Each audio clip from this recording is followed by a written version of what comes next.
Let's move over to Minnesota now, where moments ago, Border Patrol Chief Gregory Bovino just spoke about federal immigration agents' operation in that state. Take a listen. Now, folks, let me be clear from the start that public safety in Minneapolis is not negotiable. When violent criminals exploit gaps in enforcement, gaps at that state and local level most especially, federal law enforcement has a responsibility to act. That is why we are here, and that is what this operation is about. Our operations are lawful, they're targeted, and they're focused on individuals who pose a serious threat to this community. They are not random, and they are not political. They are about removing criminals who are actively harming Minneapolis neighborhoods. CBS News Homeland Security correspondent Nicole Sganga joins us live over the phone. Nicole, you just listened to Mr. Bovino's remarks. Can you break down what he said? Yeah, Liz, we're in the room now. You heard Commander Bovino there talk about public safety, saying the presence here of more than 3,000 federal agents is non-negotiable. He called operations lawful and targeted, not random, not political. Of course, we've heard otherwise from local leaders here in the state of Minnesota, but he said that ICE and CBP are still actively removing residents, he said, that pose a threat to Minneapolis. He cited specific anecdotal instances of murderers, rapists, cartel members, though did not give an exact number as to how many of the total arrests here in Minneapolis, which we know are now greater than 3,000, include those individuals who are criminal offenders. He did mention that in the past year, there have been roughly 10,000 arrested, presumably for civil immigration violations in Minnesota. He also referenced the number of illegal crossings as dropping, saying what happens at the border doesn't stay in the border. We also did hear from Marcos Charles. He is the Executive Associate Director at ICE Enforcement and Removal Operations here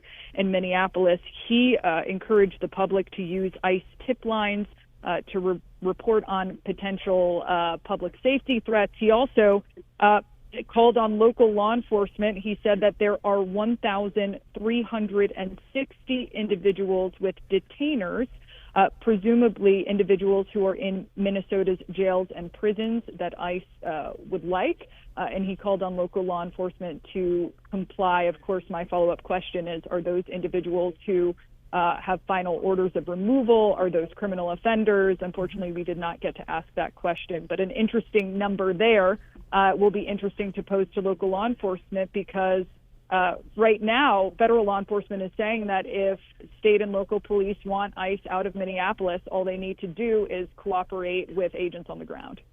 And Nicole, you have some new reporting on the Justice Department's investigation into Minnesota state officials. What can you tell us about that? Yeah, absolutely. The Justice Department today served subpoenas to multiple Democratic officials in Minnesota: Governor Tim Walz, Attorney General Keith Ellison, Minneapolis Mayor Jacob Frey, all in connection with an investigation into what they're calling an alleged conspiracy to impede federal immigration officers, according to sources familiar with the matter. Now, the subpoenas are a significant sort of escalation in this ongoing battle we've seen between the Justice Department and Minnesota officials, who have really clashed amid the crackdown on illegal immigration in the state. They were served those subpoenas today. We know that Attorney General Pam Bondi is on the ground in Minnesota visiting. They were sent in connection, again, with this wider investigation the Justice Department is doing into state and local officials to see if they might have conspired to impede federal officers from discharging their duty. We have seen copies of this subpoena. We have been previously told that this investigation is based on 18 U.S.C. 372, which, interestingly enough, is the same provision of U.S. law that was used to charge many of those who stormed the U.S. Capitol on January 6, 2021, including far-right Oath Keepers and members of the Proud Boys. Remains to be seen whether or not these are even viable, whether or not we see charges in connection to these Democratic Minnesota lawmakers. But we know that this probe is widening and deepening tensions between the federal government and the Department of justice and Minnesota and Minneapolis lawmakers here. And Nicole, President Trump also talked about ICE operations during that very lengthy White House press briefing. What did he say? And, you know, they're going to make mistakes sometimes. ICE is going to be too rough with somebody. Sorry about that, Nicole. We played just a quick bite there from the president's press conference in the White House just earlier today. I don't know if we have the longer bite to play, but I listened to President Trump's remarks, and he said, you know, of the agency, quote, they're going to make mistakes sometimes. They're going to be rough with somebody. The president went on to call Renee Good's death a tragedy. Would be interesting to see if, you know, ICE officials here on the ground agree with that notion. I'm told we do have that full sound. Let's take a listen. And, you know, they're going to make mistakes sometimes. ICE is going to be too rough with somebody, or, you know, they're dealing with rough people. They're going to make a mistake sometimes. It can happen. We feel terribly. That is a striking remark that stands in a real strong contrast with what we've heard so far from some of the nation's top leaders, including Vice President J.D. Vance, who just last week has said that the officer involved in the shooting of Renee Good had, quote, absolute immunity. Certainly doesn't sound like the president agrees that no mistakes have been made, that there's absolute immunity here.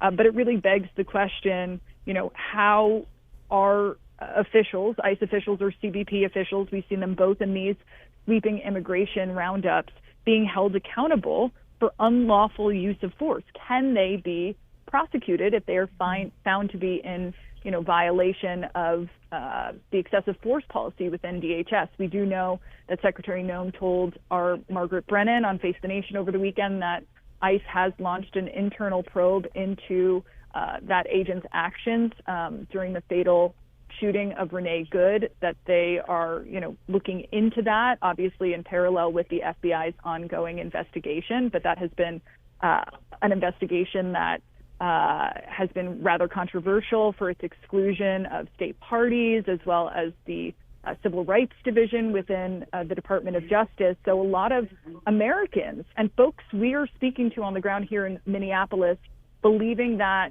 law enforcement, federal law enforcement, is acting with impunity here. So an interesting admission from President Trump, and perhaps an indication more broadly that he has felt the sort of shifting political tides as more and more Americans, regardless of party lines, take issue with some of the tactics we have seen from both ICE and CBP agents and officers here in Minneapolis. Nicole Sganga live for us on the ground there in Minneapolis. Thanks so much, Nicole. Thank you.